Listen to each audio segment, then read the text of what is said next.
Bibili kami sa palengke ng ulam. Naghaharutan pa yung dalawang to, oh. Naglalakad kami, pupunta kami sa palengke at didiretso kami ng papunta kala tita niya sa kapatid ko. Naglalakad kami niyan, oh. Tingnan mo, sisirot talaga nila. Laging pants ko kasi ayoko rin naman na ano sa binti ko. Kasi dumidikit sa binti ko yung jogging pants ko. Ang init. Kulit nila maglakad.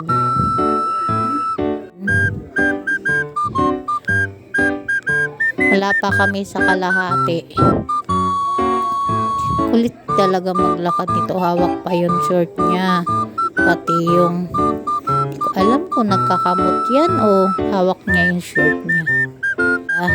Kaso nisip ko na lang, o tignan mo nga, inaangat niya ng gusto yung short niya. Mamaya pupunta na doon sa loob ng sa tiyan niya yung short niya.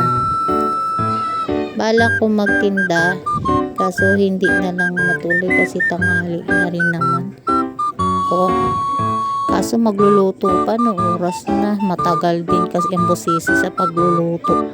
Lalo na yung kakanin sa aking karyoka. Kasi tinitinda namin karyoka na malagkit. Paradaan ng tricycle. Una pa yung anak kong bunso. Nasaan na yung dalawa? Sapakan na naman siguro. Yung sapakan nila yung harot-harot. Tingnan mo. Nauna pa yung isa. Buti pa nga sa dinadaanan namin sa dito sa kalahati, malilim pa. Malapit na kami sa mainit. Hindi ko alam kung anong oras na itong lakad namin. Tingin ko mga alas 8, alas 9. Lugar namin. Gusto ko rin sana punta dun sa lilim. Tingnan mo yun dun, may nakaupo. May nakaupo, nakamotor nga, nakaparada. Yan paggawaan ng TV, pag sira ang TV niyo. Kaya kayo, pag may sira kayong TV, dun na kayo magpagawa. Tuloy ang lakad nila. Buti pa yung tricycle na una sa amin. Sana all may kotse. Ay, kotse ba yun? O van na? Van na yun? Bakit din ako marunong tumingin ng kotse at van? Kasi hindi kasi ako nakakasakay na. Ay, charot. Napapakamot niya talaga yung bunso ko. Nakakalimit. Ay, hindi sila nagdalaw pa yun. Yan ang kanto. Dinadaan na namin palabas sa peace pipe na yan. Yan. Paradaan ng tricycle. Pati yung camera na hawakan ko. Kailangan perfect na ko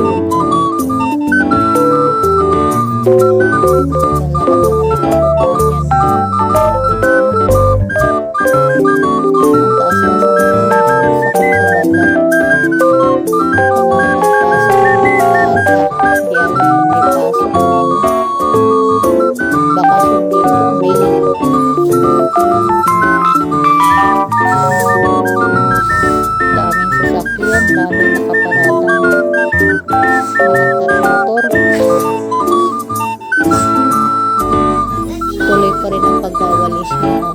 Naglalabay lang ang daharin niya. Galang mga ate. Sako. Paparong. Tuwing alas 12, alas 11, nagliligpit na sila. Doon kami bumibili ng ulam. Nakaka-discount kami ng ulam doon. Kasi 50 pesos lang ang isda. Ilang piraso na, marami na din mauulam. Yun ang init dito. Yung payong namin, nag-iisa lang, dapat nagdala pa sila. 3 naman payong dito.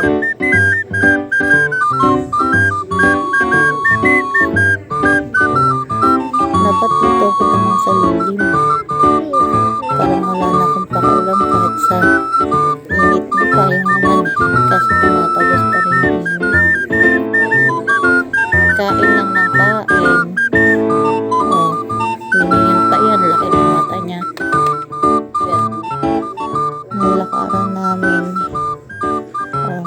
nanay taas naman ako ng jogging pants. Tinuro ko pa yung kangkong.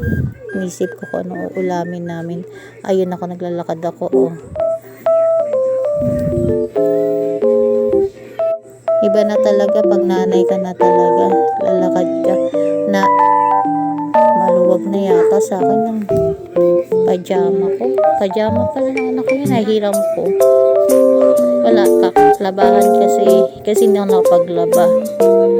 Bukas ako maglalaba kasi nisip ko magtinda. Tignan mo yung isa, panay kain ng chichari. Buti pa yung mga bata, yung mga anak ko may pera, sila ako walang pera. Naglalakad sila, hintay ko pa yan.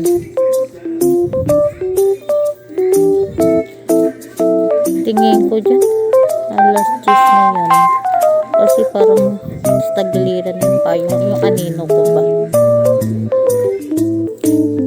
Malapit na kami sa Tiangge, sa baba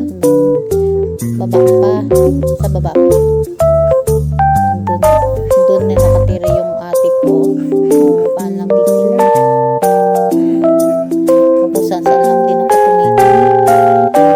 Kala mo yung likod ko, yung lakad ko parang kapatid ko lang din. Malapit na kami sa baba, Tianggean. May Tianggean na yun, doon din ang eskwelahan ng mga anak ko. Hindi rin sila makapasok, sayang din ang araw ng mga bata. Daming ukay-ukay, oh, ang gaganda. Ang gaganda ng mga ukay-ukay. Diyan din ako bumili ng damit ko, 20 lang din. Basta taga yung mga ukay-ukay, parang pares na sila dun sa bago.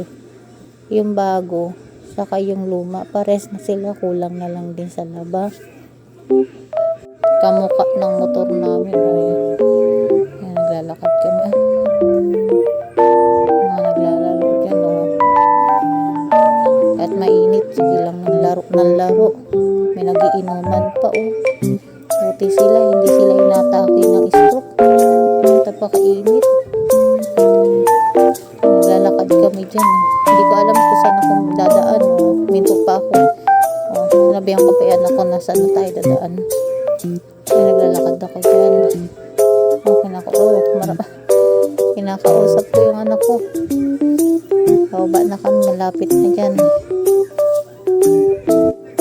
Ayan, bababa na yung anak ko. Diyan, malapit na kami sa Tiangge. Kunti na lang. Ilang oras na lang. Minuto na lang. Bilang na lang kami ng lakad dyan. Papunta dyan, dami nagtitinda. Parang na rin palengking malaki. Pero kunti lang yung mga taong bumibili. Siguro, baka walang pera. Baka nakikitip na sila. Baka siguro malayo pa kasi ang sahod ng tao, lalo na yung mga asawa nila. Naglalakad sila, oh. May mga payong parang luna na yan. Iyan yung mga Tiangge. Malapit na kami.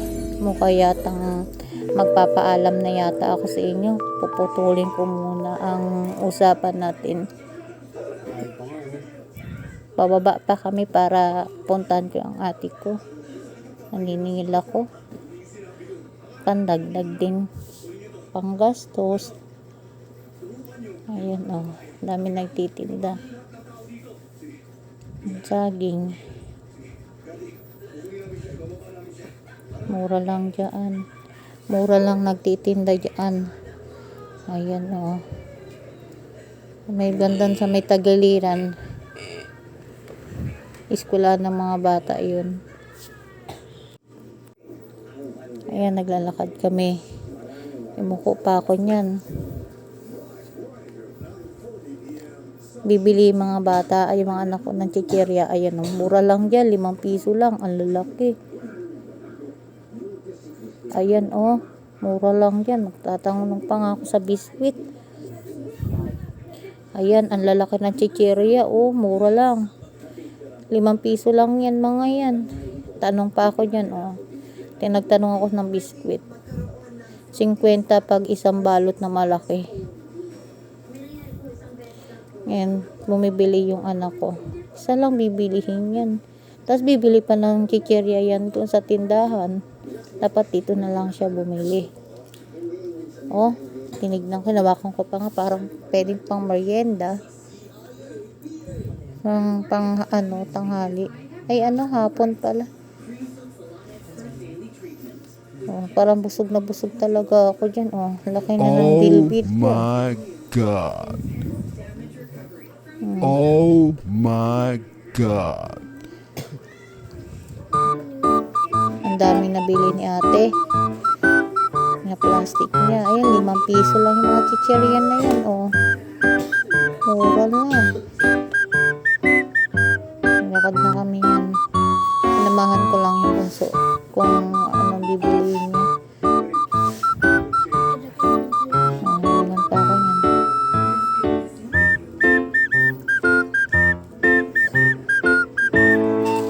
Daming murang ukay-ukay dito. Mga damit. Naglalakad na kami yan. Ayun, ang gaganda na ano. Ukay-ukay.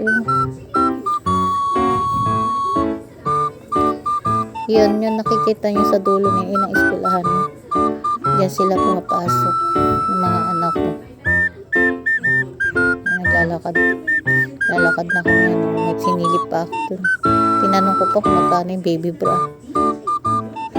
Tinatanong ko sa anak ko. Kasi anak ko lang naman may pera. Kung kakasya sa kanya ang baby bra. Sabi ko pa nga dito, wow, ang gaganda ng jogging pants. Parehas na parehas sa ukay-ukay.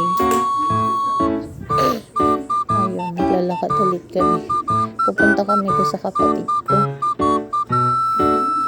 Sabi ko, oh, maganda, may pangkulay siguro ng buhok dito. Nagdadalawang isip ako, parang wala namang brown. Puro, ano, yung kulay itim tsaka kulay green ba yun? Binilo ko pa ngayon mga anak ko. Sabi ko, nakita ko ang ganda. 35 yung isa. Sabi ng anak ko, ay, parang ayaw niya magbitaw ng pera. Nakikita ko pa yan yung Maria. Doon, no, sa pagawaan yung nag-aayos ng motor. Dahan-dahan lang tayo dito. Madulas pa naman, malumot. Kasi dyan sila naghuhugas ng motor. Car wash yung tawag dyan. Nabayaran din yan. Naghulog din sila ng 5 piso siguro. Ayan, oh. Malapit na rin kami sa ano, sa kapatid ko. Ang imikimbot pa ako kumakain. Hindi ko alam dito sa bunso ko kung lalaki ba ito o binabae. O, lingon pa yan, oh.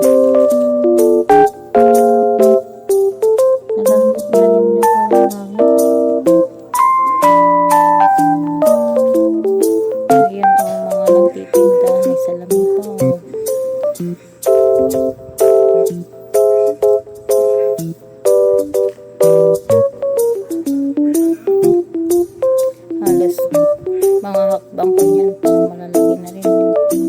Sobrang init. Narap pa ako dyan.